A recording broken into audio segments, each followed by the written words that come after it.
Hello, I'm Pamela Powell, film critic for the Daily Journal, Fet Lifestyle Magazine, and FF2 Media. And I'm Chuck Koplinski, film critic for WCIA Channel 3, the Illinois Times, and member of the Broadcast Film Critics Association. We're coming to you from the Art Theater in downtown Champaign, Illinois. Built in 1913, this is the perfect location for us to come to you with the first episode of a program that we hope you'll be coming to regularly in order to get reviews of films in new release, as well as those on Netflix, video on demand, and other streaming platforms. Here to kick it off is Pam's review of Edgar Wright's Baby Driver. Put on your seatbelts because Baby Driver, Edgar Wright's much anticipated high-action flick, is crashing into theaters now. Starring Kevin Spacey, John Hamm, Jamie Foxx, and Ansel Elgort as Baby. Spacey plays Doc, a high crime leader organizing bank heists in the city of Atlanta. Precision execution is imperative, and that's Doc's specialty, along with his intimidation. Cautiously, always using a different crew, but with the same driver, Baby is the getaway guy. He has a debt to pay to Doc, and he's got one last heist to pull off before the scales are even. But there are plenty of plot twists and a few double-crossing turns that will keep you on the edge of your seat. It's a high-paced action flick with impressive stunt driving, a love story, but most importantly, music. This story is absolutely captivating from the very first scene as we join next to Baby in the driver's seat in the getaway car. As he plugs into the music, you're plugged in too. You feel like you're a passenger in the seat, careening around the corners and holding on for dear life. John Hamm transforms himself into a low-life thug, and let's face it, Jamie Foxx can do pretty much everything. And you thought Spacey was pretty intimidating and horrible bosses. Wait till you see him in this. He is one intimidating boss. Ansel Elgort is an impeccable driver, actually did some stunt driving for this movie that is driven by songs, 35 of them in total. It's a high-paced film. I thoroughly enjoyed every single aspect of it. Car chase scenes are impressive, and you actually look forward to hearing the next song. It's quick editing, quick pace, almost a film noir feel to it as we hear Spacey give out the directions of the next bank heist. It's a crime thriller that you don't want to miss. I really like this movie too. My fear was that it wasn't going to live up to the hype because it came out of South by Southwest and there was just raves about this thing, and my fear was it was not going to live up to it, but boy, it really did. I always thought that Elgort was like the master of bland in the Divergent movies, and he really impressed me here. He's got chops that I didn't realize he had. And just, I had problems with the end, of course. Why? Well, because it was just the same old, and I'm of the opinion that no one knows how to end a movie anymore. But it's a quibble. I mean, by that point, I think that they had accumulated so much goodwill in me. I really didn't care that I thought the ending had a problem. It was just really, really a lot of fun. And you just kind of sit back also and appreciate the craftsmanship here. As you said, the editing is top notch. I think that I hope they don't overlook this at Oscar time because it's a genre film, because without the editing, this thing just doesn't work. Oh, absolutely. Editing was spot on. They had machine guns, they had car doors closing along with the beat of the music. You were in that seat. You saw the gas pedal go down. You were a part of that driving scene, and that's because of the movie, or the music within the movie. Unbelievable editing with this. Yeah, and I'm wondering if this soundtrack is going to take off like the Guardians of the Galaxy one did, because I bought it already. So. Yeah, you bought it already, exactly. I mean, just the wide variety of music too. I mean, like you say, every time he hits his iPod, I had a smile on my face because, like, okay, what are we doing next? Right. So I hope this one doesn't get lost in the shuffle of all the the big budget summer stuff. I can't imagine that it will. And Kevin Spacey, his performance was amazing. He can do comedy. He can do pretty much anything, and he is one intimidating person. But the humor isn't lost in this film. I think that's what Edgar Wright has. Is he's got a great sense of humor, and we saw that in Shaun of the Dead. Although I wasn't a huge fan of that movie, I did see some stylistic similarities between the two films, and he's got a great sense of humor. He takes one concept and he weaves it very, very carefully in from one scene to another, and then repeats it at the very end to make you laugh. You have to remember, you have to think, it's not just an action flick, it's a fun action flick that really brings you into the film. Our next movie is Spider-Man: Homecoming, the latest in a long line of superhero epics. After stumbling badly with the last two films, Sony Entertainment has handed the reins of the franchise over to producer Kevin Feige. He's the mastermind behind the Marvel movie universe, and this ends up being a very good move. Though the film is hardly original, There's a sense of excitement and a sense of enthusiasm about it that's been missing from the web crawler's latest adventures. As he did in Captain America: Civil War, Tom Holland is Peter Parker, the amazing Spider-Man, and he is juggling quite a few things as a high school student. Not only his studies, but he's got a crush that he needs to talk to, and he also has superheroics to deal with as well. He's out to impress his mentor, Tony Stark, aka Iron Man, because Spidey wants to be made a permanent member of the Avengers. He goes out of his way to look for trouble, and it does end up getting him in trouble, as Stark has to take away his high-tech uniform that he and his cohorts had invented for Peter. This, well, the timing couldn't be worse. Peter has to go up against a new villain, the Vulture, played by Michael Keaton, with his homemade uniform and gadgets, and it ends up proving to be a very difficult task. As I say, this movie follows the usual superhero movie template. It's not all that original, but it does hit the notes that it needs to hit as far as its audience is concerned. Holland is very, very good here, and he does generate a lot of goodwill with the character, and Keaton's good as well. His Vulture's a blue-collar villain. He's just trying to make it in the world, and he's using alien technology to outfit weapons that he sells illegally. So you might not sympathize with him, but we at least get a villain that we understand. Again, the movie has some problems at the end because it follows those usual beats, and it's not the greatest superhero movie ever made, but I think it's good enough to get this franchise back on track. I think it's a track they probably got a little derailed from personally.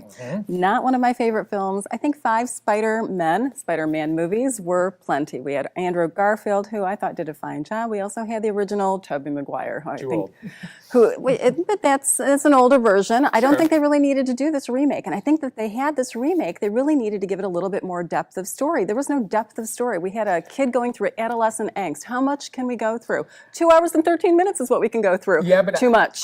I think, though, that the lack of depth, I think that was on purpose because they didn't want to. I don't think they wanted to retread the origin again and all this other stuff because we've been down that road.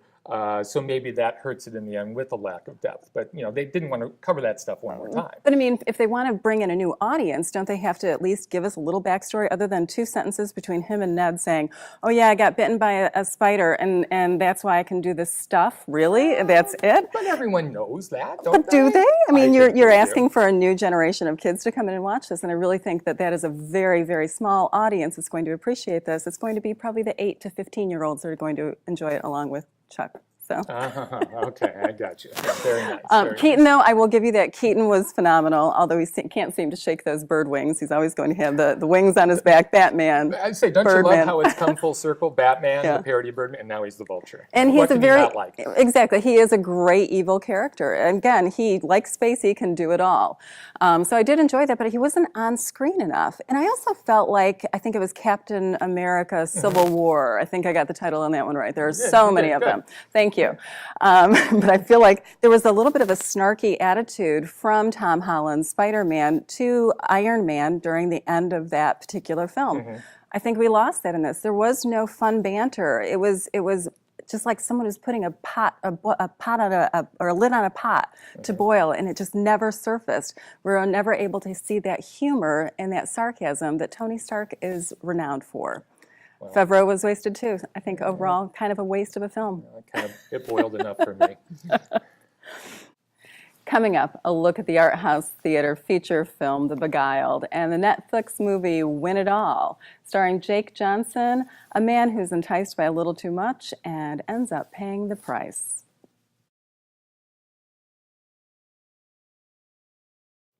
Director Sofia Coppola became the second female director ever at Cannes to receive the Best Director award for her new film, The Beguiled.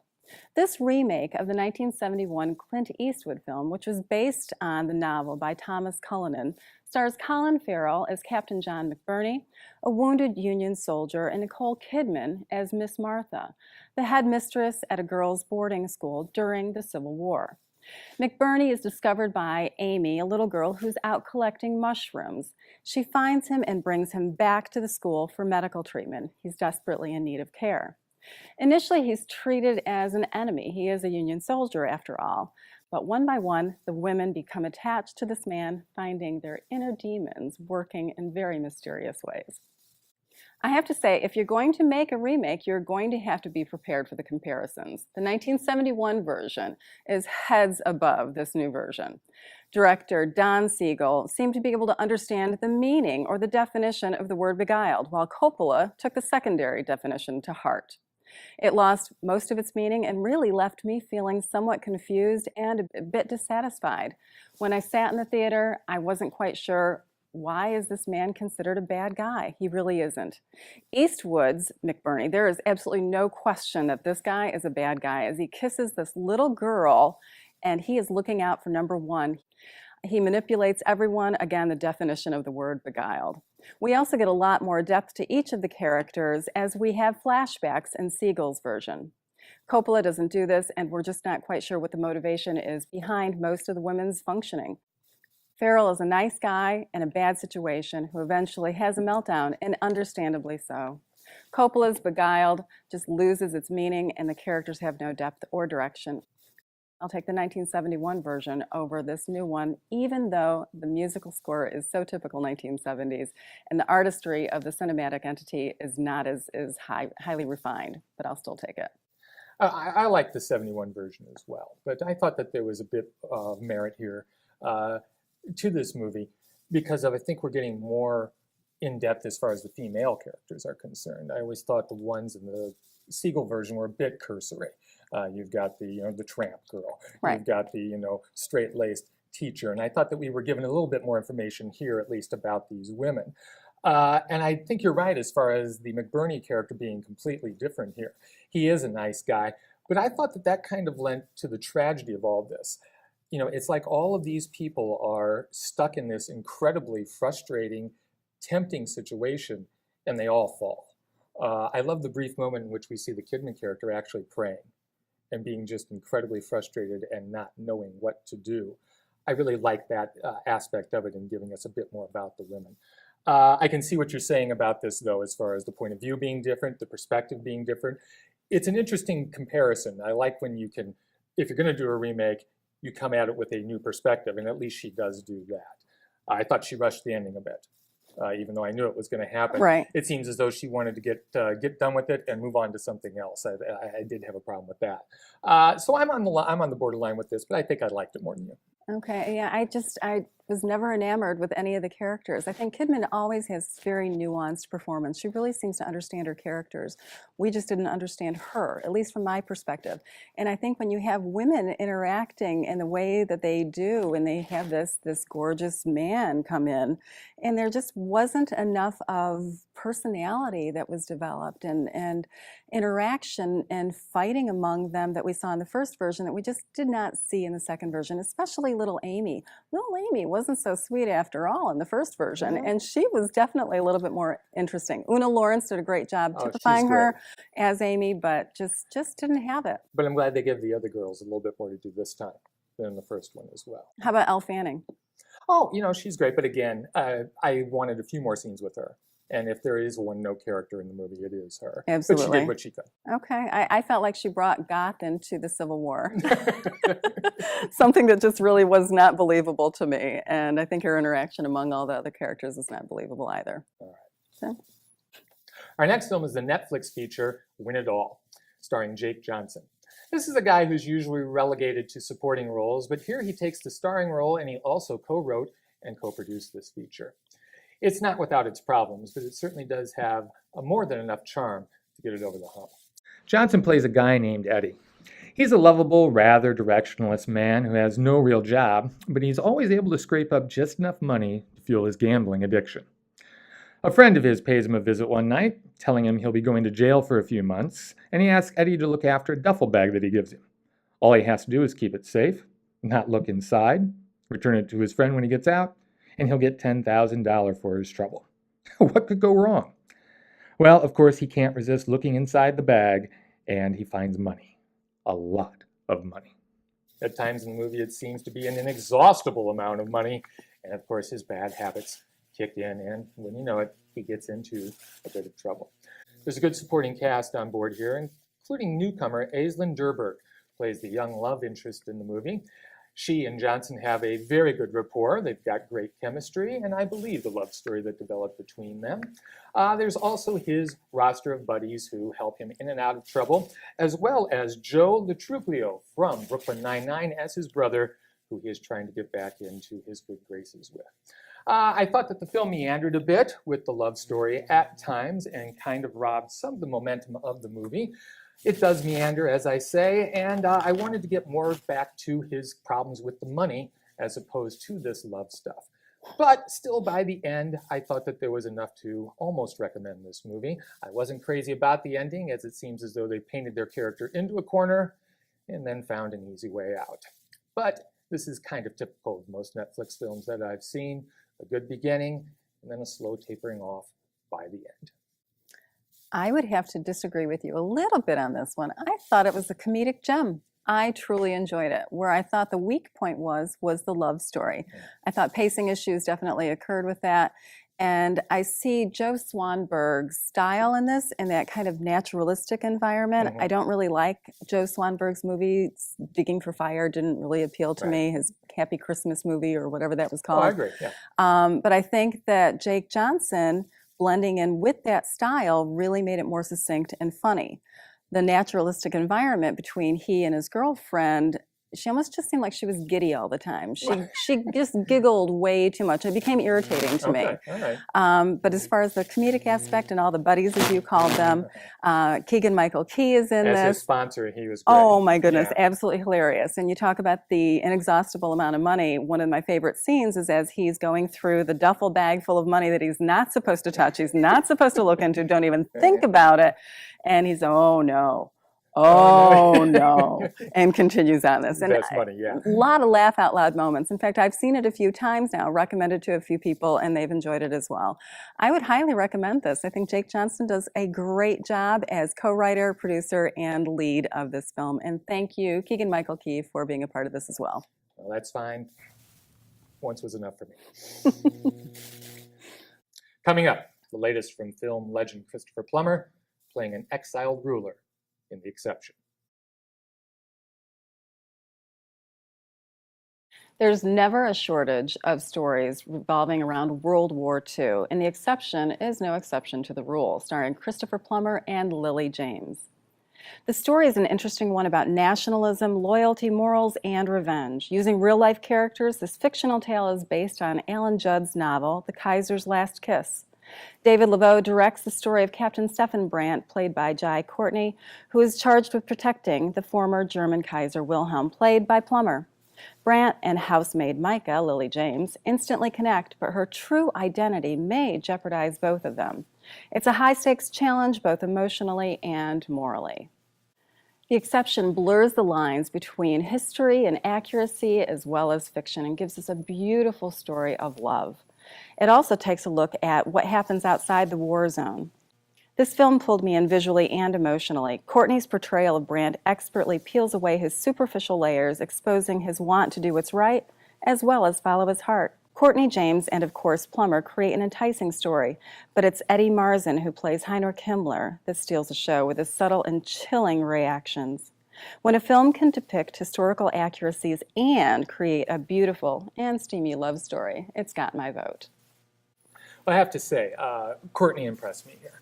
I've never been too impressed with the guy, but then again, he's been basically relegated to action films more than anything. Right. So at least he finally gets a part where he can stretch his legs a little bit. And so that was a pleasant surprise to me. Plummer obviously is having fun. I mean, this guy, he can do no wrong, and this role is just right in his wheelhouse here at his age. And you can tell that, and I love when you see a performer enjoying what he's doing. That just translates off the screen, and I really got that from him. I could kind of see where this whole love story thing was going. I didn't mind that too much because, as you say, the chemistry between the two is quite good, and it's a beautiful film to look at. I thought they kind of took an easy way out at the end, But I guess really with the way they set this whole thing up, that was kind of the only way they could take it. Right. I think you're having issues with the way films are ending, period. I do. I know maybe I've seen too many movies. That could be a possibility. Exactly where we're headed. Yeah, yeah. But I think Courtney's performance was wonderful, and he's always just played the big beefcake Yeah. and nothing more than that. And he does have some acting chops. I think he did a wonderful job. Plummer, I wonder too, given his age and his character of Wilhelm, he looks back on his life, and his past decisions haunt him, and he wants to do the things that are right now. And I wonder how much of his career he looks back on. Does The Sound of Music haunt him? Well, he doesn't like that film. I know. Exactly. This reminded me of the film in which he played Leo Tolstoy as well. Okay. Another film in which he is looking back and ruing certain decisions. Okay, So- and also Remembrance. I don't know if you saw that yes. film as well. Yeah, Another another World War World War II II thing. based kind of film. I think, like you said, it's in his wheelhouse, and he just knocks it out of the park. Coming up, a recap of the movies that we've reviewed this week.